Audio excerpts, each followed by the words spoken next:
Hello ladies and gentlemen, I am Jeremy R, the Kung Fu Guy, and I have a series of special videos I've recorded just to talk about back to school and how to help students achieve more, be happier, be healthier, be safer, be wealthier, and be wiser. So we're going to talk about study habits, we're going to talk about our own attitude, and we're going to talk about dealing with bullies.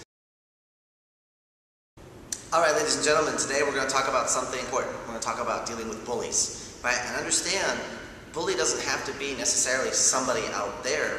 We can be a bully to ourselves sometimes, isn't that true? We can talk to ourselves in not very supportive ways. So when we tear ourselves down inside our own head or inside our own heart, sometimes it's easier to allow other people to tear us down too. Now, bullying is a growing concern for a lot of families and a lot of people around the planet. And it's not just for children, it's not just for teenagers, it's actually for adults too. There are examples of bullying in our personal lives as well as in our professional lives. So it's a growing issue. So what we want to cover today is the idea, a couple pieces. This piece is going to be on aggressiveness versus assertiveness, and I'm going to do a follow-up video. We're going to talk about specific strategies of how to handle a bully. So today, aggressive versus assertive. So what's the difference? Well, aggressive is when you force yourself where you don't belong. It's when you take a situation, immediately explode it to the highest levels and to the broadest context as quick as possible.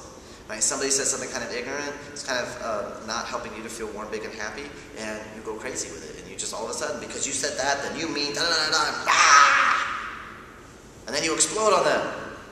So is the idea of being aggressive, right? For a lot of people, being aggressive, it's a source of power. It's like, wow, I feel strong, I feel certain, I feel centered, I feel like I make things happen. And I'm going to force my way through, come hell or high water. That's useful sometimes. But if that's your only driving mechanism in your entire life, then all of a sudden life gets a lot harder. Right? Think about if all you have is a hammer, then the whole world starts to look like a nail. And hammers are great for driving nails. Hammers are not so great for opening pickle jars, because then you get glass everywhere, pickle juice, and it's kind of hard to eat the pickles. The jar's open, but you never use it again. So we want to have different tools in our toolkit. That's really the idea. So we understand this idea of aggression. It's about forcing yourself where you don't belong. Right? As you throw yourself into a situation when nobody invited you, nobody asked you, or you're just throwing so much more energy that you went from somebody said something to already ready to escalate to physical violence. You went from, they're at like 25% energy, you went to 100 or 1,000% energy. Right? So as the idea, we want to recognize, am I forcing myself into this situation, or does something really need to happen here? And that leads us to being assertive. And being assertive is when I take the opportunity, when it presents itself, with no hesitation. And they can sometimes, in behavior, they can look the same, because I may have to amp my energy up. If I see someone physically assaulting another person, I will step in to intervene in that situation, to shut it down. But is the idea that, what's the energy driving things? Is it this aggression, I'm forcing myself, and or is it, I'm ready to go and I take the opportunity? So being assertive is when I take the opportunity when it presents itself with no hesitation.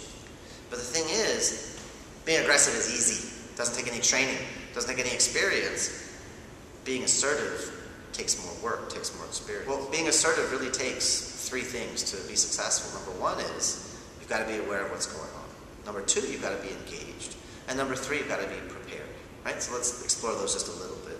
So number one, being aware means I got to have eyes open, ears open, mind open, and I'm like looking around and noticing stuff.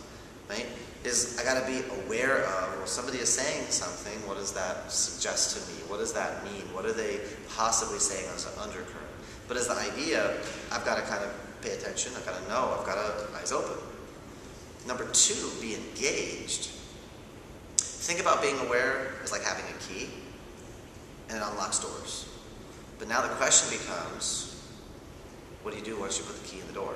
Right? Let's take the key, unlock the car. Great, because a car without keys is a paperweight. Unless you know what a hot-wired car is, different conversation. But key, car, paperweight, unlock, aha, put it in the key, start the car.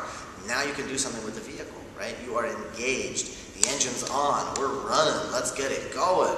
So being engaged means I'm not sitting back against the wall, just watching things. It means I've got to be out in the game, I've got to be involved, I've got to be active. There are times I'm sure you can think of in your own life when you saw an opportunity, but you were too late because you were sitting back, you were not engaged in the conversation, you were disengaged. and you saw the opportunity and you went for it and it was too late and then crashed with someone. You forced a situation, you had to play catch up, you had to work harder to get back to find that opening again, if you even found that opening. So as the idea, awareness is a key. Being engaged is put the key in the ignition, turn the engine on. But now we have a challenge.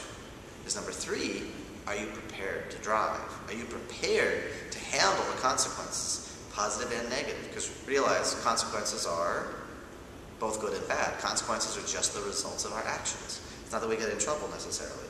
So, put the key in the ignition, turn the engine on, can you drive the car?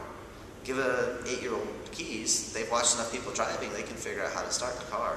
But are they safe? Because they might know how to drive their vehicle, but what about all the other vehicles? What about the traffic laws? What about knowing how to navigate?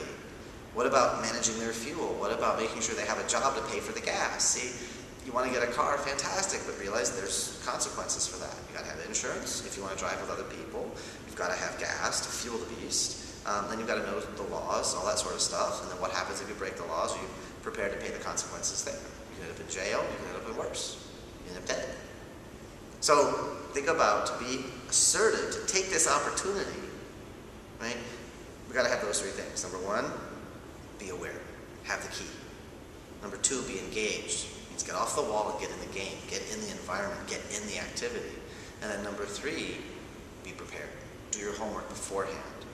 Before you take that opportunity, are you ready to really step in? Say, talk to the teenagers for a second, but I really want a boyfriend, I really want a girlfriend. Are you prepared for the emotions that are going to be engaged when that happens? And the fears and the insecurities and the doubts and the questioning. Yes, there's a lot of joy, there's a lot of light, a lot of passion, a lot of amplification of feelings. But on the other side, when things aren't going so good, it can be literally soul-crushing. And is it worth giving another person that level of power? Maybe, maybe not. That's not my decision for you. It's your decision for you. It's just my job to point the finger. It's your job to see what would help you be aware. And then you've got to make your own decisions. Right? Sometimes you have friends that make massive train wrecks, but they've got to make their choices and live with the consequences. So, first step dealing with a bully is recognize the difference. Am I being aggressive or am I being assertive? Am I prepared to take action? Am I prepared to follow this course if that's what I end up doing? Or am I just digging my heels in and just getting my back up and crashing into someone? So first step, what is somebody throwing at you? Right? So it's being aware. Now we're going to follow this up with another video. We're going to talk specifically about some strategies to how to recognize, deal with bullies, personal or professional. Okay? So I'll see you in that video, and I'll see you when I see you. You make it a fantastic day.